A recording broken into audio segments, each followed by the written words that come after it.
Where do you see Black men in general in today's society? Are we doing the right things? Are we in shambles? Where do you see Black men today? I'm seeing more Black boys interested in reading. I'm seeing more Black boys interested in meditating, right? You see more Black men going to therapy, right? Stuff like that. Do we though? Yeah, I do. More A than lot of my before. friends, more than before. If we are focused on healing and seeing ourselves and doing that out loud, that impacts everything in a positive way. The more you see yourself, insecurities, things that you just never really dealt with, the more you see other people, the more you see Black women, the more you can see why, oh, this is why my relationships with Black women haven't been working right. Oh, this is why I've been making them feel this way.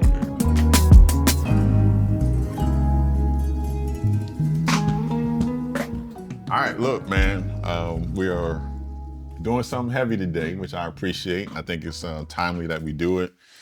I want to say first, before we get started, I appreciate you, brothers, and we'll get to introducing yourselves. You get to share who you are.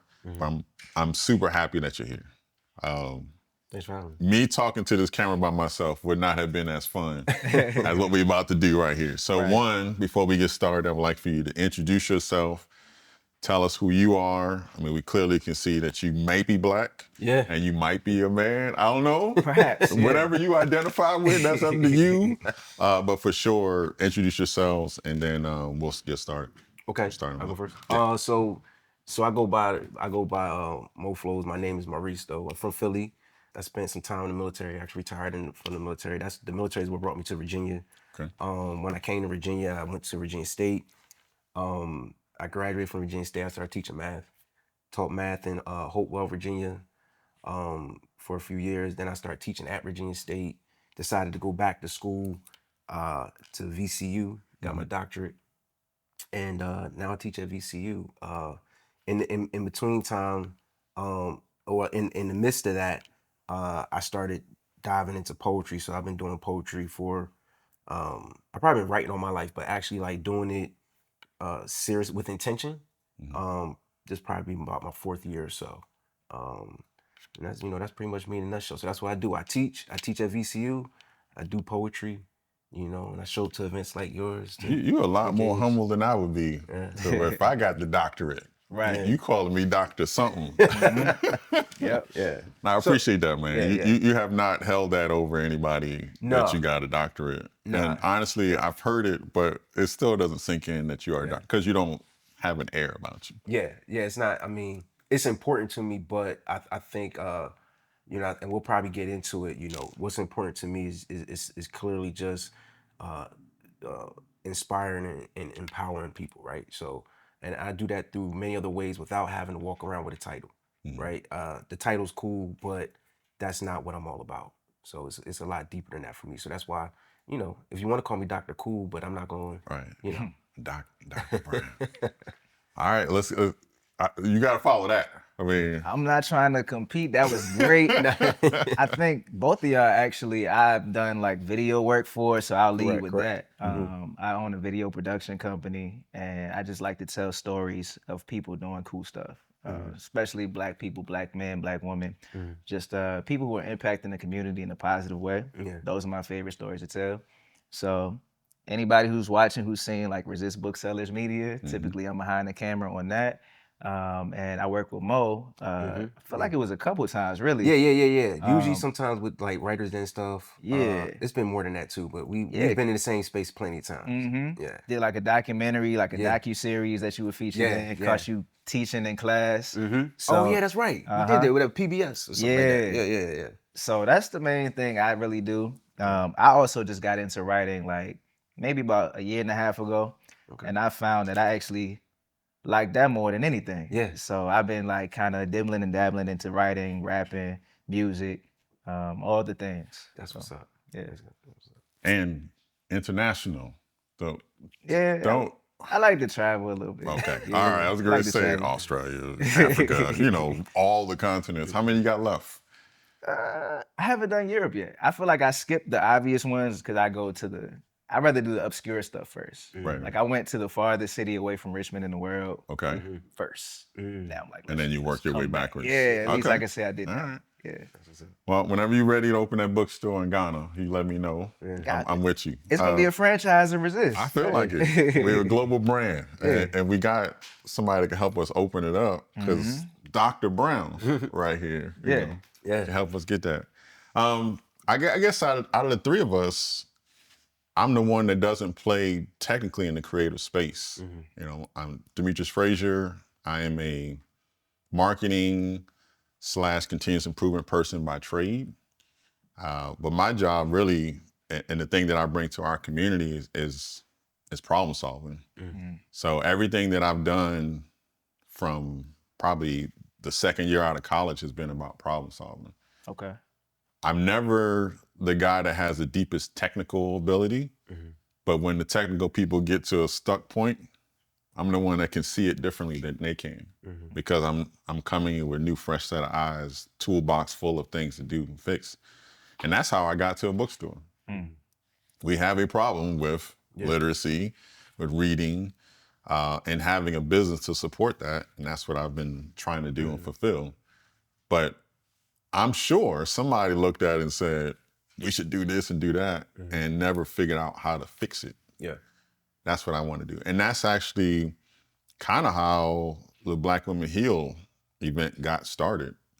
I'm seeing a problem that people were also identifying, but didn't know how to bring some parts together to try to address it. And so the Black Women Heal event, Resist Booksellers in general, the book festival we're doing at the end of this year, and then now this is all about problem solving.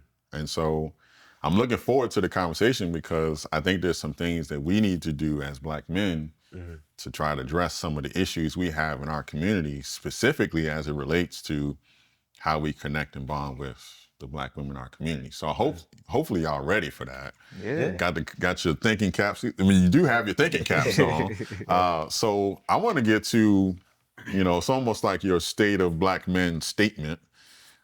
Where do you see Black men in general in today's society? Like, how would you, if you would give your address to the Black community, how would you state where we are as a contingent today? Are we progressing? Are we doing the right things? Are we in shambles? Are we, you know, however you would put it, what would be your opening statements on where do you see Black men today?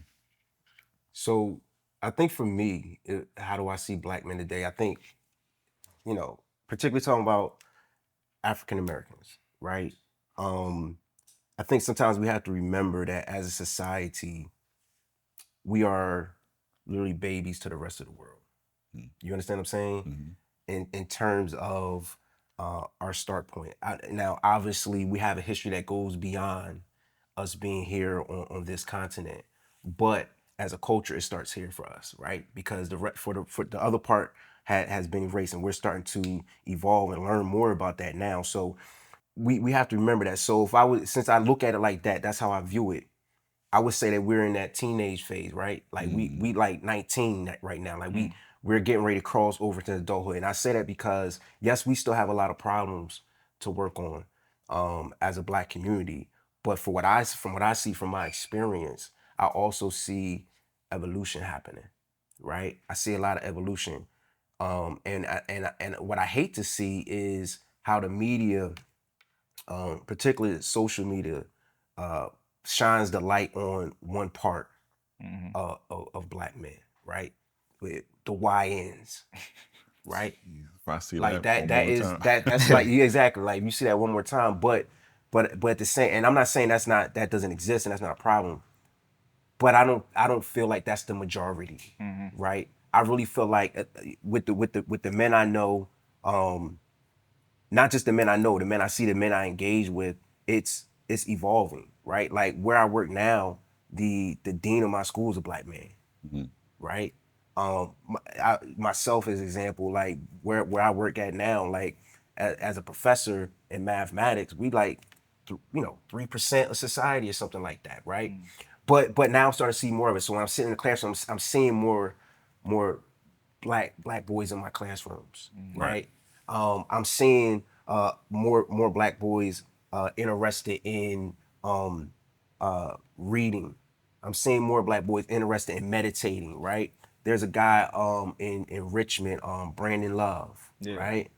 You know, he has a following, and he's from the hood, right? But you can see that evolution in him. You can see it in the evolution of people that follow him. Even in a lot of the rappers that I listen to, right? You can hear it in their content and the stuff they're talking about, right? So I feel like that we're starting to evolve, right?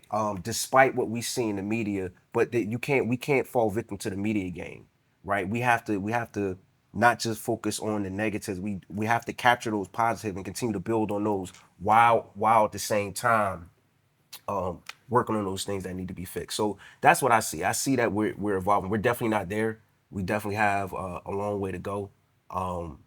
But just keeping in perspective, we're still young to the rest of the world. And so when you compare the steps that we've made over the last 50 years, it's leaps and bounds, right? You talk about how many entrepreneurs you see, right?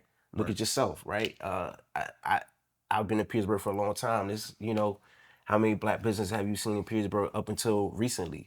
Right. You understand what I'm saying? So when I see stuff like that, that's what I'm going with. That I see us evolving. Yeah. And I love the context. I mean, so in general, you would say you're not judgmental about where we are right at this moment as black men. Yeah. Are you positive of what the trajectory we're on? I see. Yes, I'm optimistic. I'm positive about the trajectory of men.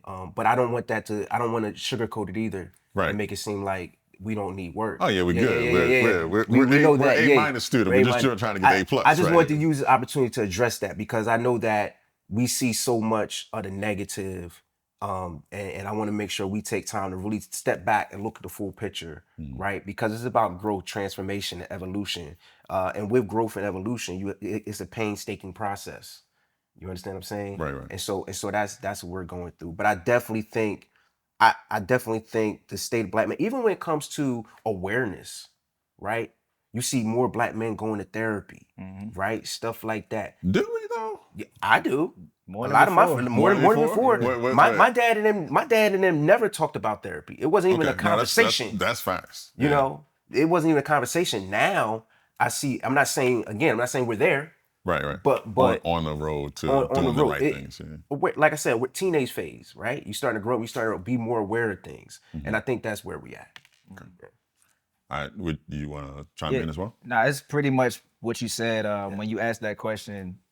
Finding ourselves came to mind, but that's what you do, teenage, adolescent. So it's the same thing. It's like we've been told who we are for so much of our history. I feel like now we finally have a chance to find out who we really are, like inside versus like who society tells us we are, or who we should be.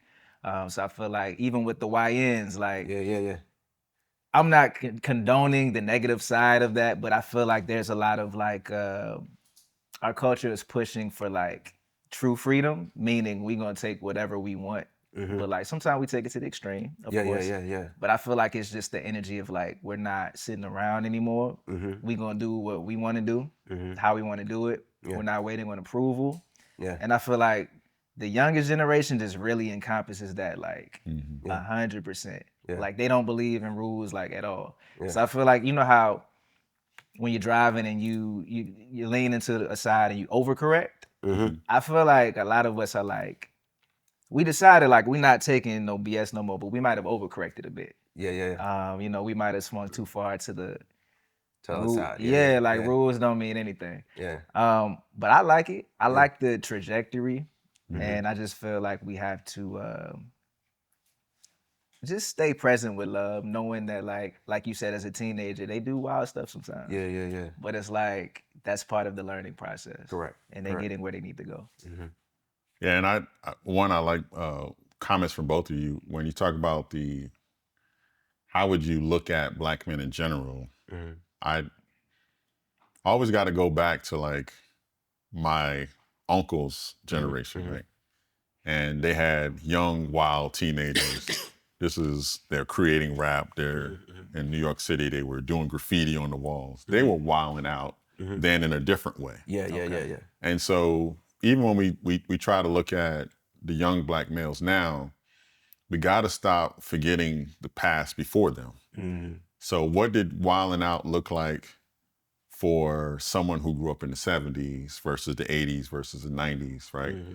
There was different versions of it, but for some reason we seem to use this lens of like, oh, these is unprecedented Yeah. actions for these brothers. Man, we ain't never seen nothing like this. Yeah. Well, hold on. Yeah. One, we now have high definition 4K recording devices So you in can our see pockets everything. when we didn't have it back then, Correct. right? So we also had rules, you know, we don't record anything when we went out. Yeah. So the stuff that would have happened and was not seen did actually happen, right? We just didn't talk about it. Yeah. Right. So you think about the things that these young kids are doing now. It's a different version, but it's the same stuff in the past. So Same mindset. same mindset, right? You don't think we busted out windows and broke into cars and smoked something we weren't supposed to smoke in the 70s and 80s and 90s? Correct. Come on, let's not do that. Yeah. And I think that's also what young people see now is that they're being called out, and then the people who are calling them out are not acknowledging that they did the same thing back then. So they're seeing hypocrites. Yeah. And they're like, you know what? All you're doing is coming with the critical stuff, critiquing everything I do, and at the same time, not offering any solutions for me to do anything different. All you're saying is, this generation, who raised us? Yeah. Facts. Yeah. Right? That part. My uncles have to have some accountability. My dad, that generation has to have some accountability for how I turned out. Yeah. If all I saw was negativity, sex, drugs, and murder, and then I do that after, I'm not saying I'm a product of my environment. I do have some personal responsibility, but come on. Yeah. So let's go back. Yeah. If these kids are the worst things that's ever happened in the history of happening, Correct. who created this environment? Yeah. But yeah. And I think that's also what people, and I would imagine women, are looking for. Yeah. Like, if y'all saying they the worst and they terrible, what y'all gonna do about this problem that you potentially maybe not caused, because these may not be your children, but I also distinctly remember, and Mo, you and I are a little bit closer in age. Yeah. Go back. It wasn't just my dad that corrected me. It could have been an uncle, could have been the deacon at the church, could have been the guy that owns the corner store. It could have been just a guy that's a little bit older than me. And he might even been running the streets. And say, yo, this ain't for you, man. No, you bring up a good topic, and I think is one of the things I do think is detrimental to our neighborhood is the concept of individualism, right? While I do see growth, within that I do see a lot of individualism. So I think with that growth, we do have to find a way to match that up back with those community aspects that were there when we were young. Because like you said, I remember I had a teacher, Dr. Yarborough, right, who used to talk to me all the time, stuff like that. So I think that with the growth and the evolution that I talked about before, I do have to acknowledge that we have been, like you said, overcorrecting, right, leaning more into the individualism, right? Like, I'm just gonna take care of myself and my immediate next to, but at the same time, we have to remember that it has to be a community effort, right? And community doesn't just have to mean the blocks around you, right? We are all a community, so you have to find ways to make those connections with others.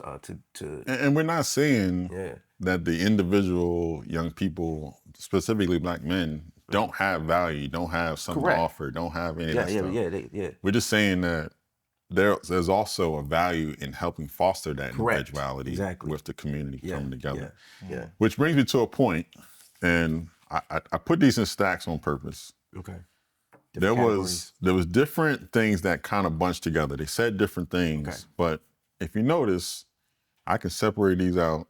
This is one comment, one comment.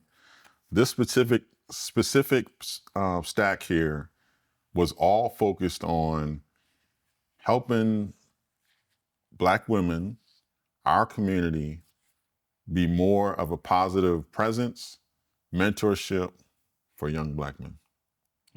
Helping. So let me make sure I understand. And it's general. I left it general on purpose. Yeah. But everything we just talked about Uh-huh.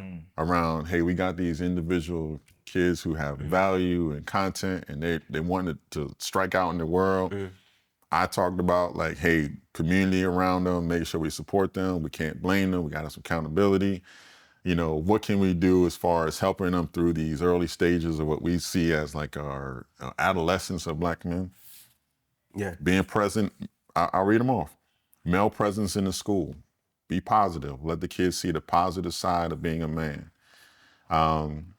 What if we had sessions for boy moms with the men would be amazing.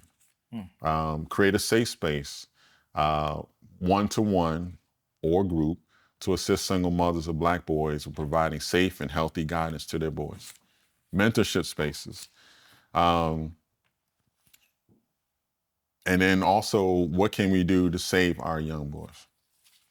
Yeah. It's not like they're giving us a formula, a recipe to do it one way, but to like show up. This is what I'm getting from it. Yeah. Show up, provide that mentorship and guidance, and do the work. Yeah. I didn't hear anything that said money.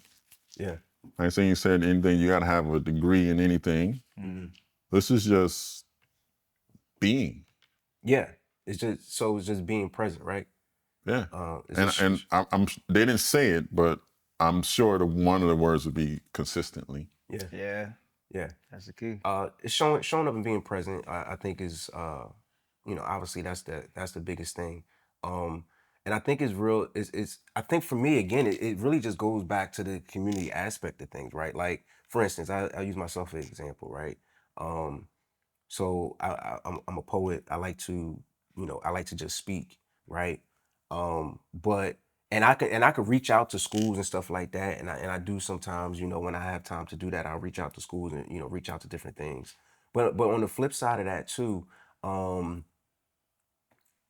invite me, like bring me out, and it's not even about money for me. Right. And I'm sure, and I know I'm not the only person that's like that, right? I know it's a lot of us that are like that. So if you have these things, let's make these connections and let's start making them happen. Because not that we're saying like we don't know that it's needed, but at the same time, brings Make out the call. make Yeah. the call. You gotta make the call. Because I feel like I just got to take it back to the whole community aspect. Without us making the connections, things get lost, right? I might think that I'm doing something positive, but there could be more that I'm doing. It doesn't mean just because it's not getting done, don't mean I don't want to do it. It could just be that my focus is I'm thinking I'm doing something here, and that's what my focus is on. And then it's like, oh yeah, we got this I Right. didn't even know about that. Yeah. Let me. Yeah, I'm more than happy to do that too. So can I press on that a little bit? Yeah. Because the one thing I hear a lot, and maybe you don't, maybe Mo doesn't hear this, maybe you hear it, is I will see a call for action for Black men, and I'll see in the comments, who you should call? You should call Will, right? And it's like, well, hold on, you saw it, Black man. You should be one of the people that show up too, as opposed to like, Yeah. and here in Petersburg, there's a brother named Tyrone Cherry. Every time some community comes up, you should call Tyrone. Tyrone is amazing, does great work, but we need more Tyrones. Not just focus only on Tyrone. Yeah. Do y'all see where we don't have enough what we call willing workers who are willing to jump in and help? Or is it all, or is it always like follow to one person or not? Do you see any of that? I think a lot of people's identity they don't see themselves as the answer to problems. They're like, for whatever reason, they don't think they're like to that level to actually affect What's change. the level? That's what I'm trying to figure out. Like, There is what's no- the block, right? Where do they? Well, let me put it this way. It's not that there is a level, but where do they perceive the level to be? So I speak for myself, for instance. So like before I was an entrepreneur, I was not. And before I took that leap, there was a lot of things I do now that I did not think I was able to do just because I never did it. So the way I grew up, the way I was raised, that just wasn't my identity. I was the quiet kid, don't talk too much, don't ask me too many questions. You probably remember like that I remember version. a lot of it. Yeah. And like the shift that's happened because I decided to. But there's a lot of people who don't make that decision for whatever reason, and I can't fault them. But it's just like their identity is like, I'm just a regular guy. Like, yeah, it's a lot of stuff that's happening in the world, but what can I do? Yeah. Right. They're more observers than like doers. Yeah. Well, yeah, and I think too that sometimes, and I think we all do this. You know, sometimes we see problems so big, like, and we don't know how it seems so big, it's almost intimidating. Like, okay, if I show to that event, what is it really going to change? You know, it's that mindset, right?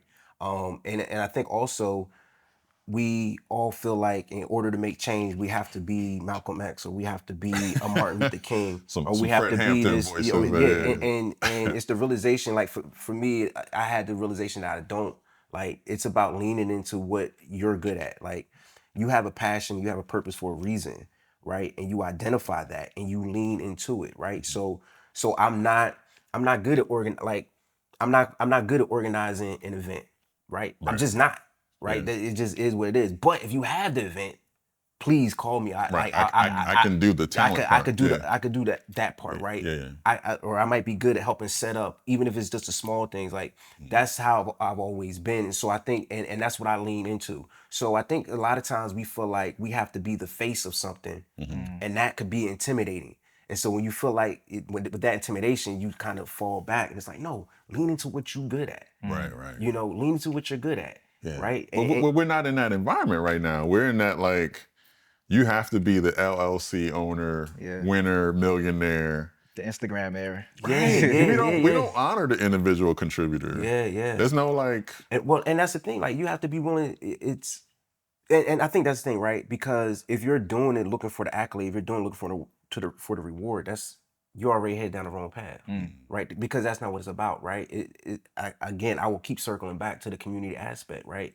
Somebody got to do the work that's behind the scenes, Right. Somebody got to make that happen, right? And so again, you just got to release that fear and the intimidation of you have to be the figurehead, because you don't have to be, or you have to own the LLC or whatever the case may be. Like, no, like, it's the little things that matter. A lot of times the event doesn't pop off because nobody's marketing it. Correct. Right. Or you know, nobody. Those emails didn't get sent or out. nobody shows up to set the stuff up on time. Right. You know, stuff like that. So, you know, I think it's about, again, lean into what you're good at and use that. You don't have to, over time you might develop into, you know. So let's play a quick scenario. So Will wants to throw a film festival in Petersburg. I'm saying that out loud because I want him to do it. He's gonna throw a film manifesting festival. it. Yeah. Will is talented, and he has the film connections. He can get the talent to do the film part of it. But to do a festival right requires a lot more than just the film on the screen, right? How can I get you, let's say you are good at, like, designing a room so that we can see, have good visibility to, let's say you are good at that. How can Will get you as an individual who may want to help but don't know how, you know, it's not a film talent or videographer at all. How can he get you to want to come and be a part of that? What would he change or do differently to get you invited in that? Because I think there's a scenario where, and I'm using film festival because that's what, you know, Will's good at. There's teachers who are like, I'm trying to get these young people to read, but I need workers to come in and read with the babies, right? I need people to come and be mentors and be a part of the book club. And they're probably struggling with the same thing, which is, how do I get individuals who are at home, who use the escape of, I'm busy, I ain't see your Facebook posts, whatever the reasons are. How do we break that? Like, how do we get to connecting to individuals to do the thing? Yeah. I don't know if I have an answer outside of my own. I'll take one answer because we struggle with it too. Yeah. I think that I don't know. I think it's just the communication. I think I feel like sometimes we have an idea and we say we want it, or we say we want to do this thing, right? So you want to have a film festival, and I'm not saying you would do this, but some people, they say, okay, I'm gonna make a flyer. Hey, they make a flyer. Hey, I got this film festival. You should come through. Okay. Right. and that's And the that's last it. you hear. And that's it, right? You know? yeah. So and just off the strength of this is a black man doing a film festival, I'm supposed to be motivated And then run to the festival. and run to the festival. Like, no, have a real conversation and you know, let's talk about what's actually happened. Let's talk about talk in depth. Let's really communicate about what's happening. This is what we're trying to do. Because I think sometimes people have these ideas, but they, you know, they neglect to understand how important that planning and preparation phase is, right? Like you had an idea, you got that planning preparation phase, and now you're presenting this to somebody and say, hey, this is what I want you to do. We might not be able to offer anything monetarily, but this is the impact we're gonna have. Now, because I know for me, if I'm getting that full picture, now I'm invested in it, right? You're willing to forego a little bit I'm willing of your... to go. Like like you tell me, oh, we doing this reading, you don't have any money, cool. Let me see what I can fit in my schedule. I'm gonna come through. So I think sometimes people put stuff out there and just off the strength that it's a black man's event. Right. In Petersburg. Of course you want to do it. Yeah, you got like that's reason enough. And in some aspects it should be, but people have lives, right? And so you gotta get them invested. Because here's the thing. If you were trying to get a white man to invest money into your event, you're not gonna say, hey, I'm having this festival for black boys in Petersburg. Right. Can you invest some money? I got to make it make sense for him. Yeah. You understand what I'm saying? Yeah. Right. So if you're to get that, you're gonna put everything into it to get that. Show the same respect for everybody else. Don't expect everybody else just to show up just because, even though from the moral aspect it seems like we should, but that's just not how life works, right? That's real. Because I still want this film festival to happen. I think leadership is a big part too, as far as like community leadership.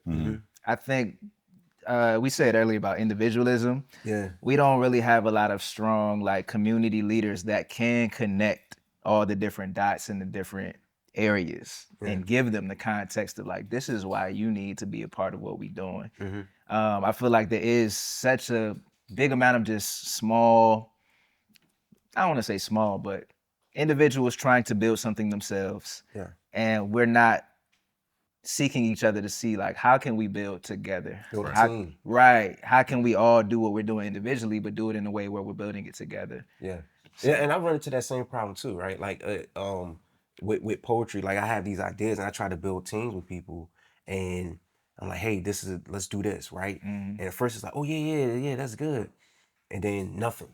Right? But then I had to step back and realize, well, I never put a plan in place. Like I said, let's do it. Right. Let's meet or whatever case, but I never put a plan in place. And so I had to reflect on that and say, so now I'm coming to you with a business plan. Right. I'm coming to you with, you know, all the things, or I'm getting people that are better at doing what the things that like I said, I'm not good at organizing. Right. So I'm a hire a manager and do these things to put this together, this package together. Now when I bring it to you, say, listen, I want to do a men's event and this is what I want it to look like. This is the date. This is the vision. Now here's the things that we need to make this a success. These are the things that make Here's the things I'm not good at. Yeah. Can we get somebody to work on this Correct. part? Can I also say this though? This is a historical problem. Yeah. This is not new. No. Can I give you evidence? Yeah. Black churches. Oh yeah. How many times you go down the street and in a 1 mile radius, there's 15 churches with 10 members. Ain't getting nothing done. And you're nothing done. Yeah. 30 agendas. Right? But there's 30 pastors. Yeah. Yeah. Right? There's 30 congregations, 30 buildings. Yeah. And this is one of my biggest critiques. I've been an insider. I was a deacon at a church and all this stuff. And this is what our community is seeing. Yeah. We want to work together and fix the community, but everybody's splintered. So as much as it has been exponentially increased with how we look at social media, everybody's got an account. We don't work together. Yeah. It's your account. You try and get your followers up, and then I'm trying to get mine, but we don't work together like that. Yeah. We see those things where we could have worked better together. Correct. The community suffering, but instead of us saying, hey, this is not working. Yeah. I blame capitalism. All I'm doing is trying to steal your parishioners to my church. And it's a limited pool of people. Yeah. No, I think you know, I realize I'm about to say it again, probably for 6th time. Like you hit right on it. It's about that sense of community. And I think that sometimes people don't understand. People don't understand exponential growth, Mm. right? And so we think that if I add too many people to the piece, if I add too many people to the pieces of to this pie, then my slice is gonna be too small, right? But you have to understand exponential growth, right? Oh, now you're doing math exercises. Well, yeah, I'm just saying. I feel like I see the graph though. Yeah, you see the graph, right? Right. So it's going to go like this at first. It's going to look small. It's going to look small at first, but once it starts to build, it's going to go like this. Yeah. It's going to go like that, and everybody's going to eat. And I'm not just talking about money wise. Everybody's going to eat, and it's hard for a lot of people to see that because that building phase is always so slow, and people want things instantaneous now, right? They want it so quickly. And I don't think that answers that. I don't think we have the complete answer to that to with that question, right? But you're right. It always has been a thing, and I think it takes us to recognize, be aware of it. Like, hey, this is something that's there, and like you said, we got to start building teams and be willing to do that. Yeah. Right? It's just the truth is is too many individuals. A lot of people evolving individually, but forgetting to come together and join forces. And again, like I said, my lean is back to how do we fix it? Yeah. What I can take from what you guys are saying and what we said together is that we see a real call to action around being more involved in safe spaces, creating safe spaces for young Black men to support families in our community. We need a group of us, individuals start, but we can grow around it, to try to look to address this. But then when the bat signal comes out, we got to answer the call. Yeah. I would imagine there has been somebody who already sent the bat signal at some point. Yeah. Right? Yeah. Here's where my anti-social media comes in, right? So you and I all know that once we get the algorithm set the way it is on our Instagram or Facebook, it's going to show us what we have traditionally been liking and interacting with. And maybe we weren't interacting with stuff like this. Yeah. So as organizers, you send something out, you're like, man, I know Will saw this. I know Mo saw it because they following me. Yeah. But the way the algorithm works, it doesn't, you might not even see it. Correct. So as much as this sounds like an old school thought, we almost need to go back to this word of mouth. Fresh roots. Talking to folks, being in community, in space. We probably got to unplug from some of these things. They're just not getting us where we want it because it's actually a thing in the middle that's controlling. Correct. So I'm encouraging whomever has this already to rethink their strategy a little bit about how to connect to brothers like us and people in our, who are going to listen to this, to getting this to happen. I, for one, have value for this. I know I didn't make it to where I am today without somebody or somebody's helping me that way. Yeah. And none of them had my last name. Yeah. Most of them didn't have my last name. That's real. All right, so I saved this one. I actually gave this to Mo. He got it 10 minutes before you did. And it did help. It did help. It did not help. So this one, and I'm asking y'all, cause I'm gonna step out. Okay. I'm actually gonna get out of the podcast real quick, cause I don't get myself in trouble. Look, Look, he's drinking water. See what he doing? Yeah, See, I didn't get you, man. Look, this is really your question. I'm gonna tell you why in a second, but go ahead. so there's a comment that came in here, and again, these are all things that were result from the Black Women Healing event. There's no name on it. We asked them, what can we do different, better, or more? And the thing that came up said, I would love for Black men to comment and compliment me with no agenda. Yeah. And this is why I say I don't do that. So this is what I'm gonna say. I thought you was gonna leave it to him. I am. Okay. That's what I'm about to say. He's about to set you up and leave you out. So. Right. So yes, I'm out of that game. I'm engaged now. We know you are. So and that's why I'm trying not to Ain't get no you in trouble. compliments. Yeah, so I don't but this is what I say, right? Because I still compliment people respectfully, right? Like, and because for me, I've never been, even when I wasn't engaged, I've never been the type of person that just compliments somebody because they pretty, because they got a nice body, or whatever the case may be, right? Because I already know you get 1,000 of those all the time, and that's not.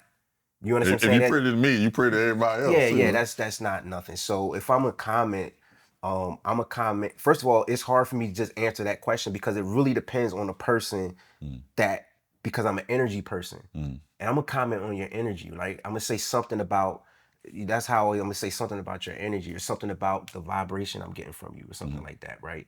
So that's me, right? So I was never the type person like, oh baby, you look good, and then like, nah, like that's with the corny. express intent of Yeah, trying to. yeah, right. So it's always going to be something else, whatever else it is you're doing. Like if you were sitting there reading the book, I'm paying attention to the book that you're reading, and I'm gonna comment on the book that you're reading, right? To let you know that I'm paying attention to you, not just what you look like. So that's how I would comment. But I'm not gonna give a comment now because I don't want to set myself up. So but that's how I would the comment. game. Just so you can see what was on the paper. Nah, I agree with what you said. Yeah. I'm typically the same way. I'm very observant. I'm behind the camera all the time. So I'm always gonna see like, oh, I see how you think. I see how you process things. I'm like, I'm in your mind. So I'm like, that's the type of stuff I normally talk about. Correct. Typically though, it's not even like with an agenda. It gets me in trouble sometimes because I'm not trying to flirt. That's just what I noticed. But like when people aren't used to being seen in that way, it comes off as like, oh wow, like you know what I'm saying? I'm like, oh, I'm just talking. You know what I mean? I'm not trying to. Yeah. But yeah, I feel like this is not hard. This is not hard. To You do. think that's not hard for black men or for you? I'm a black man. No, I'm saying now you gotta speak for the others that's not on this side of the table. All right, let me think. Comment and compliment with no agenda. So what I take from that is it's that not in a that they don't relationship? want to get complimented or comment, right? They're just I'm guessing they're seeing like an overwhelming percentage of agenda-filled compliments than they are feeling like regular. So if it was like half and half or 40, 60, whatever, it might not be as bad. But if it's like, oh boy, I know where that's going. Right? He want to get my number next, right? You know, it's not like, yes, I know my hair looks pretty. I just got it done.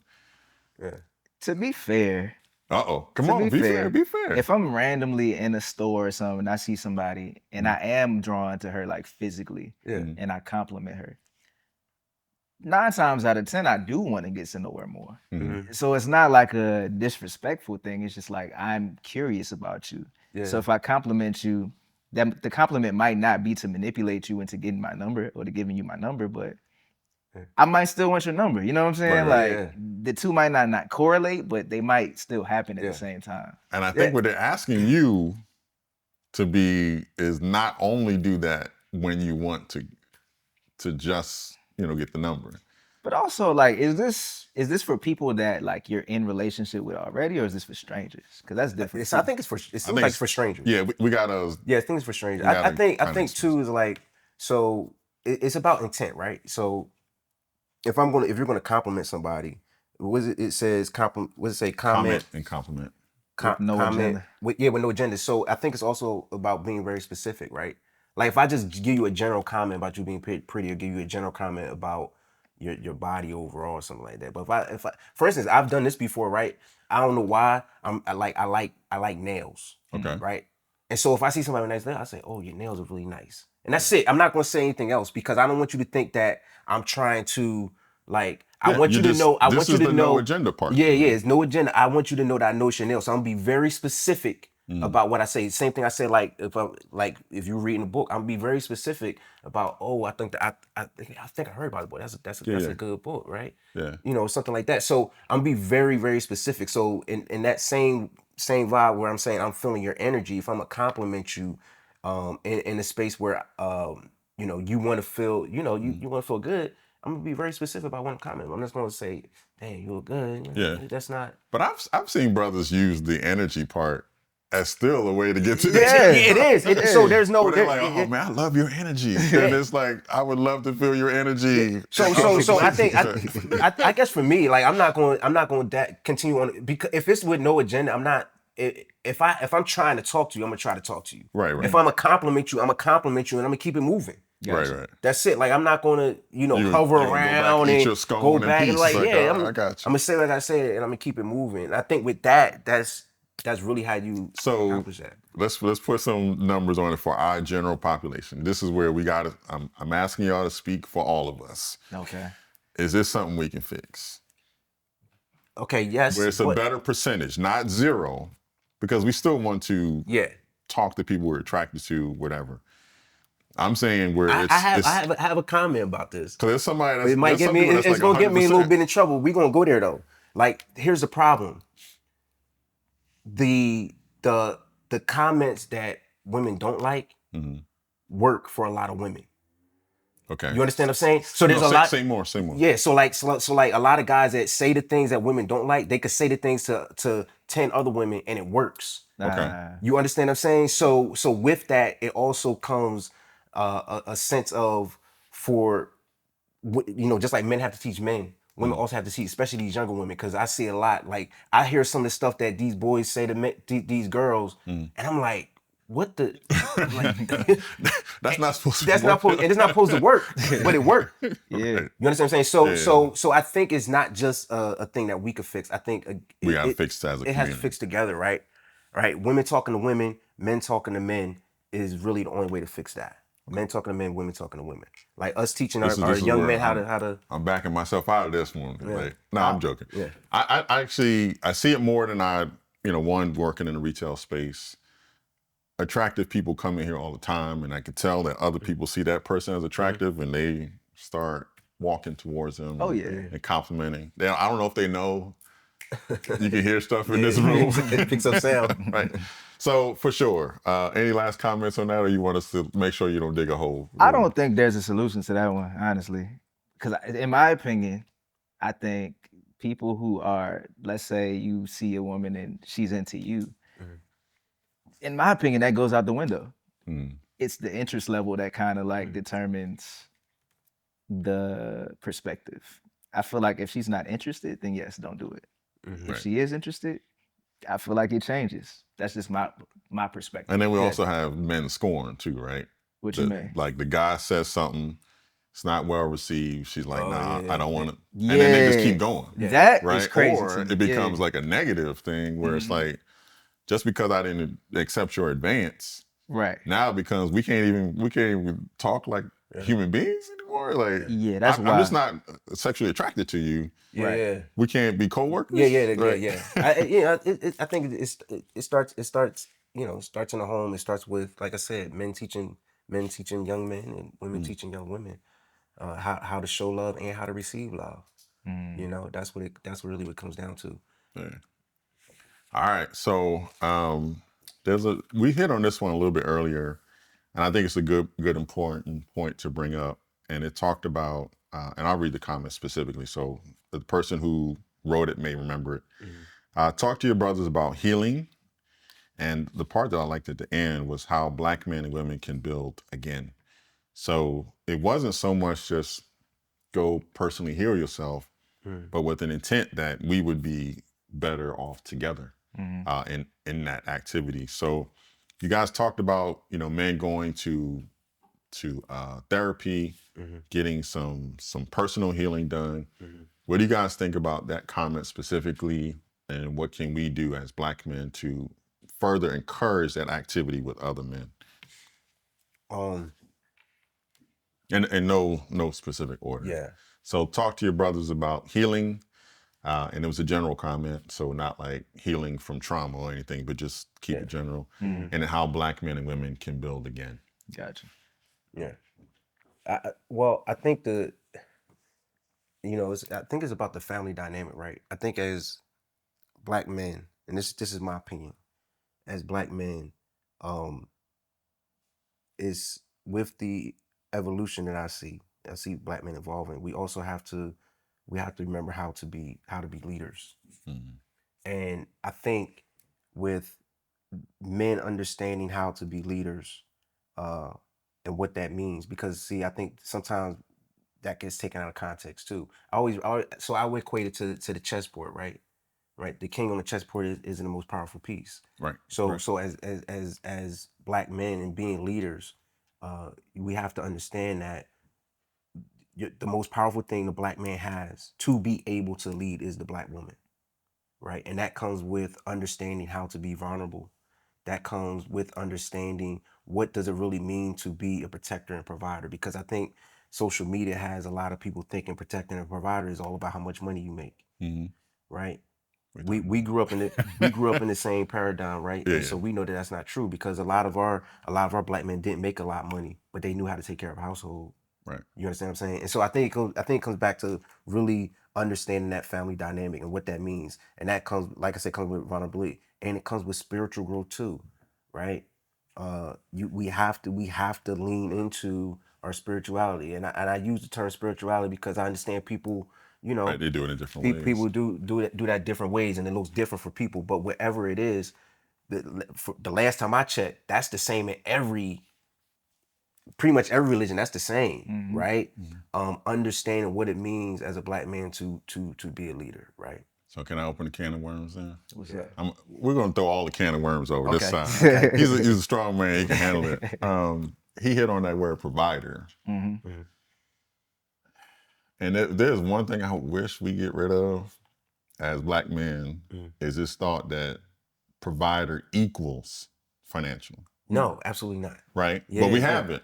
Yeah. Can we at least acknowledge that? Correct. That black men feel like Yes. when you say you are providing for your woman, your household, and these are the terms that are used, I'm not making these up, Right. then that equals I am the predominant financial resource in the house. I stress test that with a couple people. Yeah. I won't leave names out. Yeah. He's laughing because he knows some of the names. I said, all right, if we are supposedly non-Neanderthal men, what if the person in your household now makes a ton of money? And I leave it for you, whatever you think a ton is. 100,000 is a ton for some people, and a million maybe, I guess. And they turn to you and say, we got kids that we need to provide for. Would you be willing to not make any money financially outside the home and then reverse the roles? And I only bring that up not because I'm thinking that's what works in today's society, but are you willing to let go of that financial provider like badge in order to provide for the long-term sustainability of your family? To a man, the men that I asked said absolutely not. And they would have to earn something because they couldn't let go of that. A man's worth is partially, if not fully, engulfed in their ability to provide financially. Yeah. So I'll let you go first. Yeah, I'm the opposite. I stay home with the kids. I'll be cooking. We'll be at the museum. You be eating Fruit Loops or whatever. Yeah, we gonna have a good old time, man. Because Yeah. I feel like my identity was never based on that. Right. I feel like for some reason I was raised that way. I just didn't. You were raised where your dad was a financial. Yeah, he was more traditional, like Yeah. that the way Yeah. providing traditionally means. But for me, I don't know. It never hit me, man. But how do we do have that in our cohort of black men What? that they believe that financial provision is meaning I'm providing. I guess for me, seeing like, okay, my dad is a great man. Never take anything away from him. But I felt like the things that I lacked were not financial. Like the things that I wish I would have got growing up was more like emotional. From him?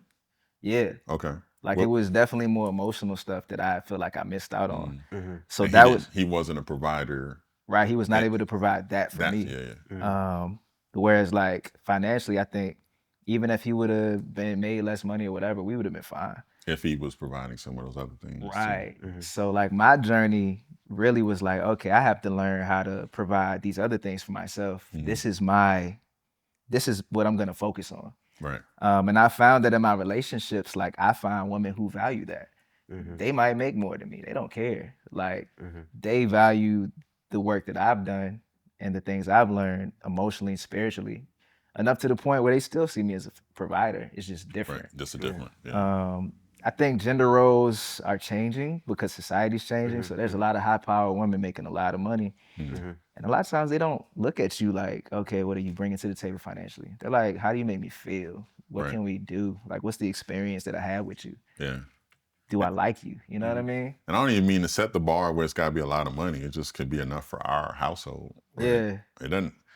It shouldn't be like, oh, if she makes $250, then I'll do it. Right? You know, that's ridiculous. I think so. I think for me, I think it's about balance, right?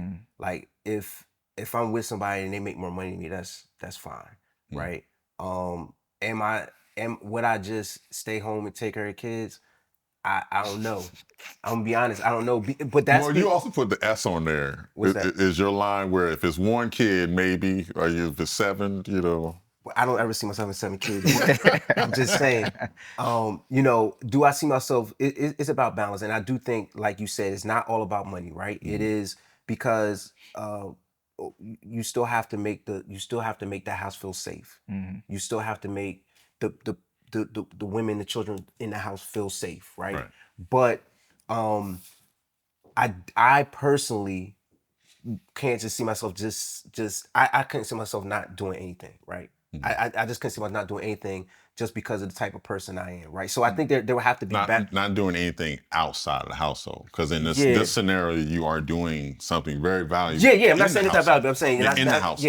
Sorry, I can't see myself doing anything outside, not doing something outside the household just because of what. Now, if that means I have, you know, I'm Bob the Builder.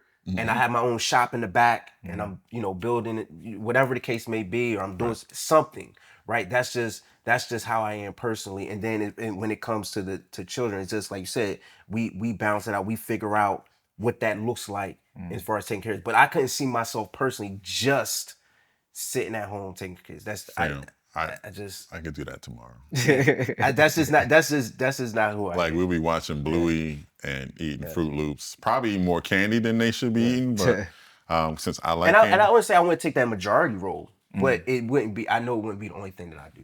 So do you mean not doing anything or not doing something as a job? No, I think what he's saying is like, I'm saying for me personally, I can see myself in the household is all that I do. Yeah. Oh, like not even having hobbies or nothing, just staying. Well, no, hobby. Well, my hobby would be reading, but they would be reading. So, you know what I'm saying? So like it'd be whatever's tied in with them. It's like a traditional housewife, but a man. Yeah.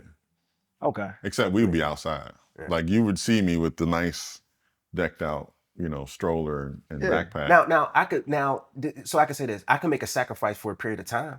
What's the period of time? Till the kids are old enough to be able to. So to get to kindergarten or. Yeah, like, you know, if it's you know that stage where they can't do much on it. So Doc, you can't see yourself homeschooling?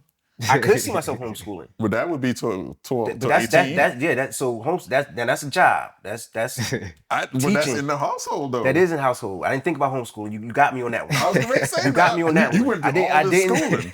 I didn't think about homeschooling. So maybe you can clearly bring in somebody for the videography class. Maybe with the homeschooling. I got you on the reading. Right? Well, I can't teach reading. I can do a reading club. Yeah, maybe with the homeschooling. I can see that. So see?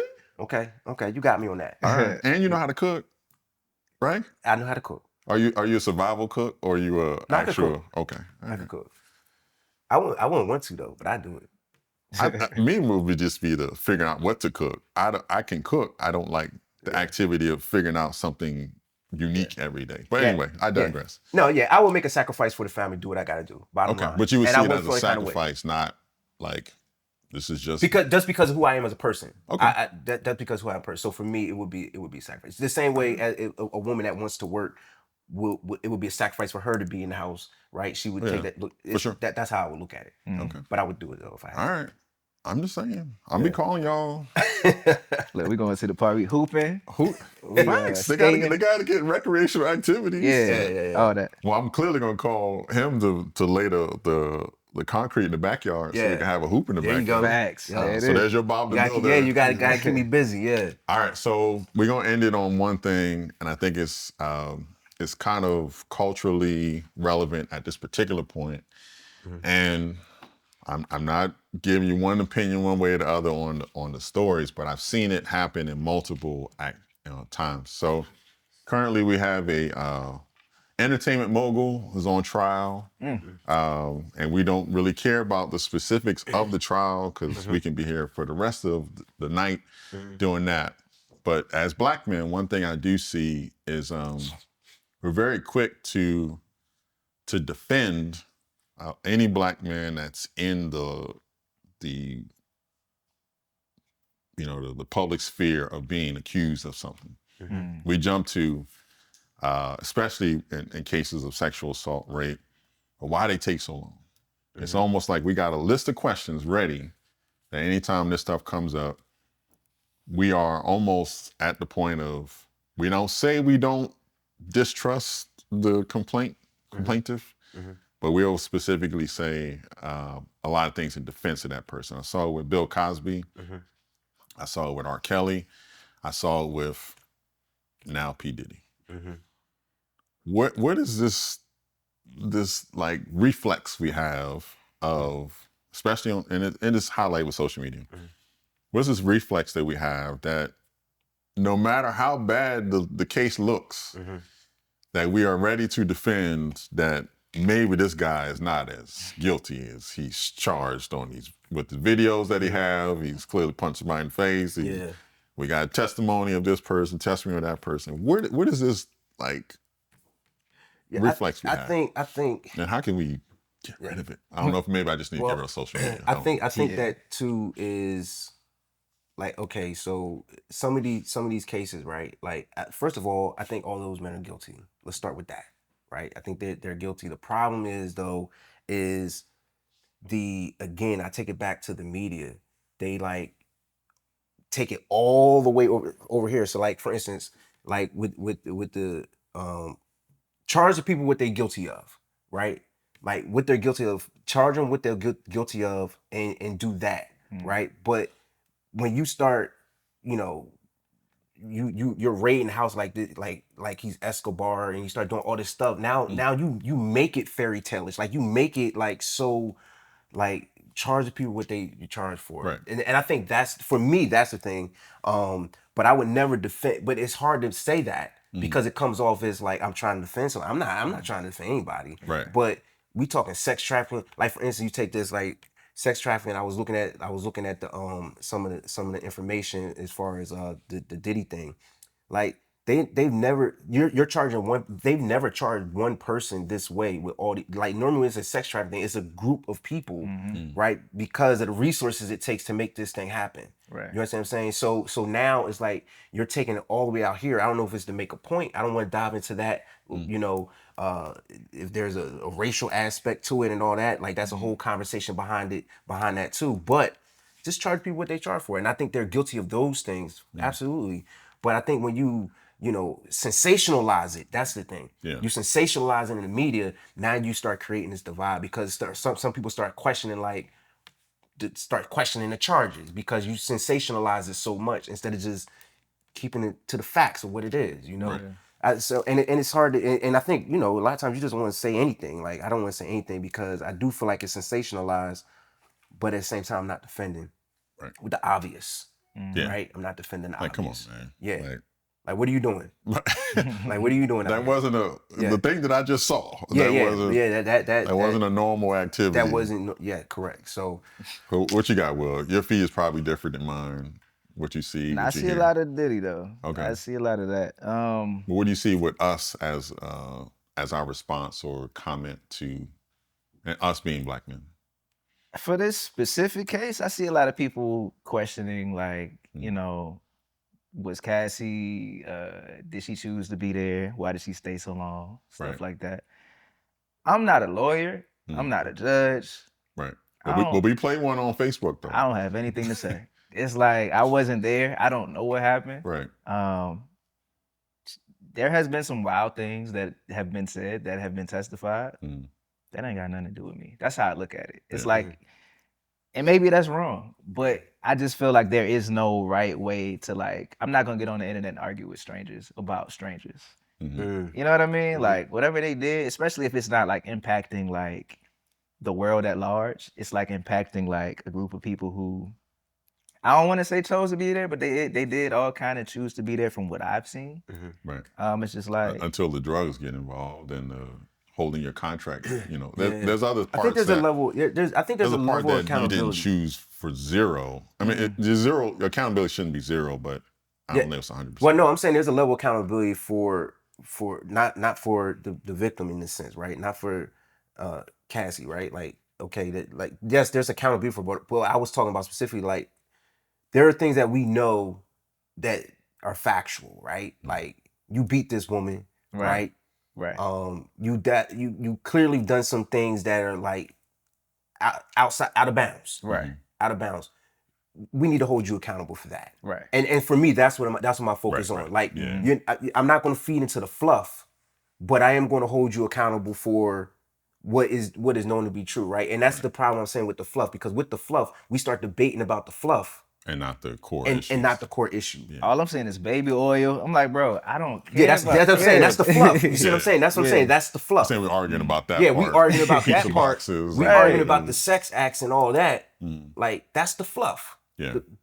These things right here, though, sir, absolutely not. Not to these black women, or not to any woman, or not to any man. Period. Like, these are the things I'm gonna hold you accountable for. And I think that's how we have to look at it as black men. We do have to hold each other accountable for the things that we know are wrong. Right.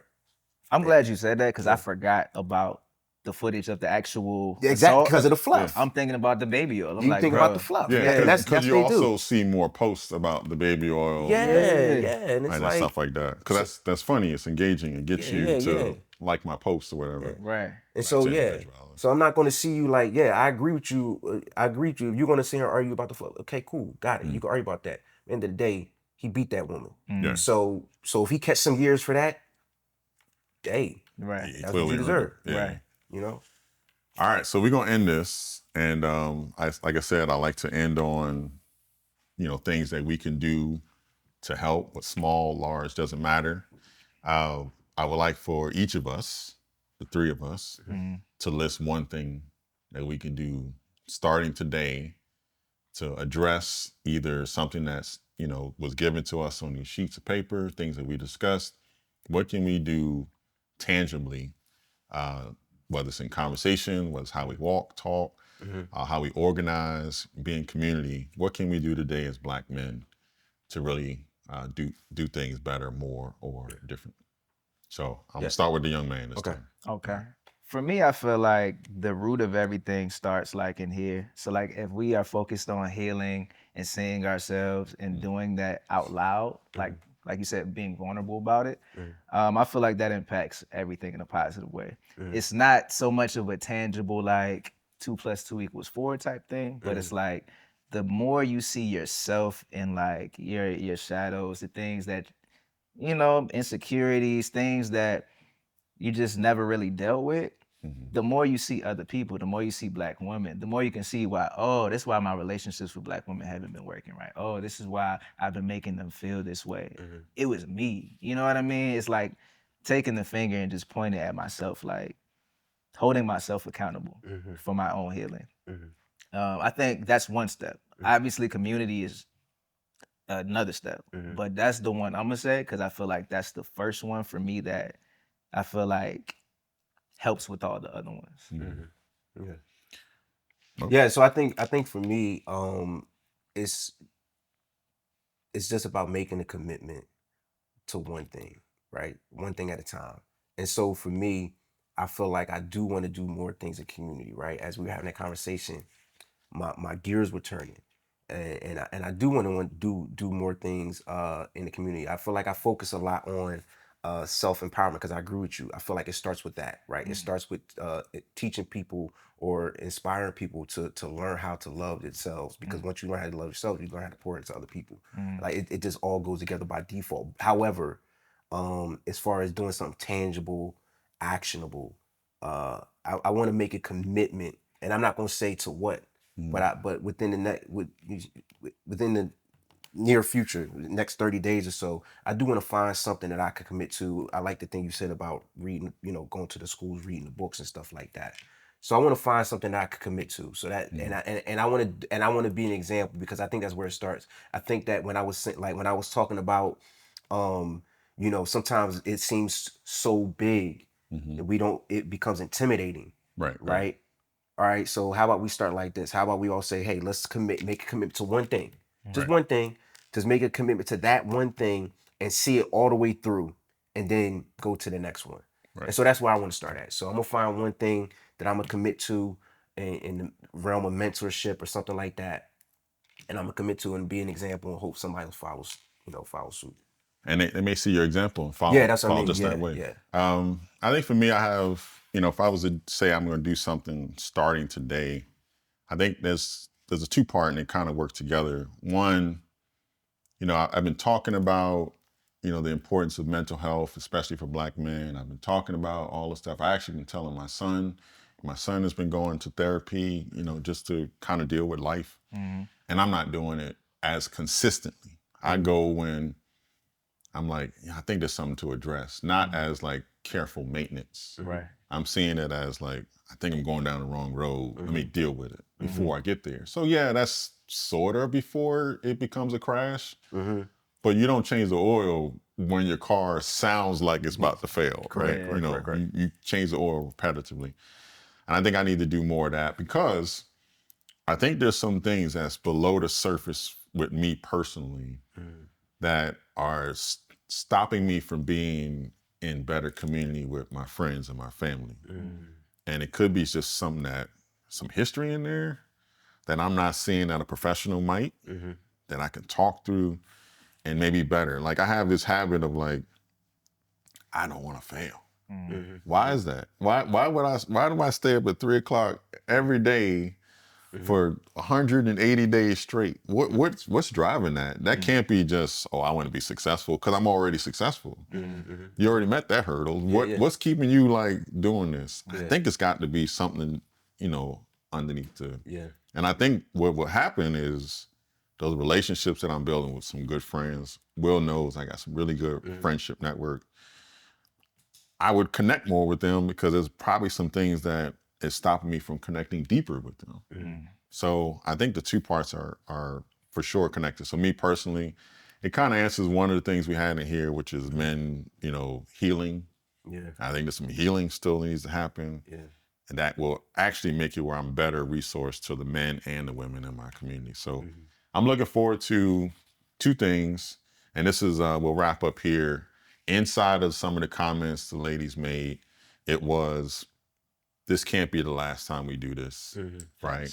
Men should be doing things to support, Black men should be doing things to support Black women on a consistent basis. So yeah, great event.